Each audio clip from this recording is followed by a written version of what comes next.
কোটা আন্দোলনকে ঘিরে সহিংসতায় ঠিক কত মানুষ প্রাণ হারিয়েছে তা এখনো নিশ্চিত করেনি সরকার। এবারে সহিংসতায় আন্দোলনকারী শিক্ষার্থীরা যেমন নিহত হয়েছে, তেমনি নিহত হয়েছে অনেক নিরীহ মানুষ ও পুলিশ সদস্যরাও। আন্দোলনের এই সহিংসতায় পুলিশের গুলিতে প্রাণ হারিয়েছে এক পুলিশ সদস্যের 17 বছরের সন্তান। কিভাবে সেই হৃদয় বিদারক ঘটনা ঘটল, সেই চিত্রই উঠে এসেছে ইংরেজি দৈনিক দ্য ডেইলি স্টারের একটি প্রতিবেদনে। সেই প্রতিবেদনটি তুলে ধরেছেন সহকর্মী মোহাম্মদ সোহাগ বিশ্বাস।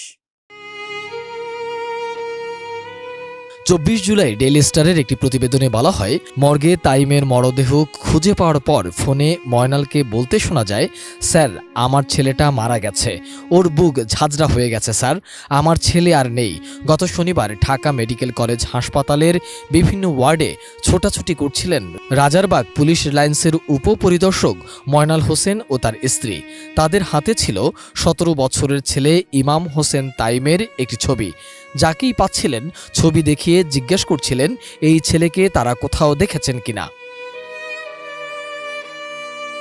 বিকেল 5টা থেকে পরের 2 ঘন্টা তারা হতাহতদের তালিকা তাইমের নাম খুঁজেছেন। পরে ছবি দেখে একজন সাংবাদিক তাইমের বাবাকে মর্গে খোঁজ নিতে বলেন। সঙ্গে সঙ্গে জরুরি বিভাগের লাশঘরের উদ্দেশ্যে দৌড়ে যান তিনি।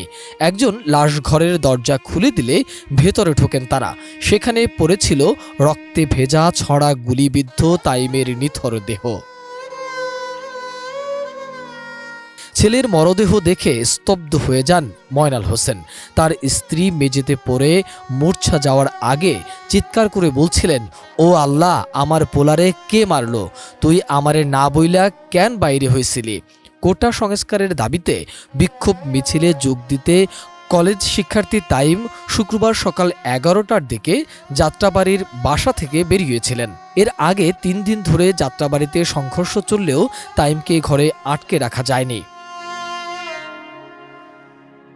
ওই প্রতিবেদনে আরও বলা হয়, ঘণ্টাখানেক পর তাইমের বাবা মাকে কেউ ফোন করে জানায় তাদের ছেলেকে গুলি করা হয়েছে। তাকে ঢাকা মেডিকেল কলেজ হাসপাতালে নেওয়া হয়েছে। ময়নাল বলেন, কোটা সংস্কারের দাবিতে আন্দোলন শুরু হলে আমার ছোট ছেলে তাতে যোগ দেয়। তাকে শুরু থেকেই না করেছিলাম আন্দোলনে যেতে, কারফিউর মধ্যে তাকে বের হতেও না করেছিলাম, কিন্তু আমার কথা শোনেনি।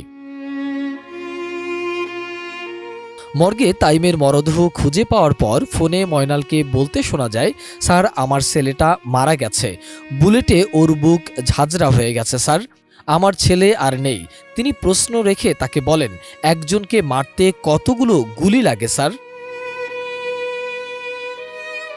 ছেলে গুলিবিদ্ধ জানিয়ে ঊর্ধ্বতন কর্মকর্তার কাছ থেকে ছুটি নিয়ে এসেছিলেন ময়নাল।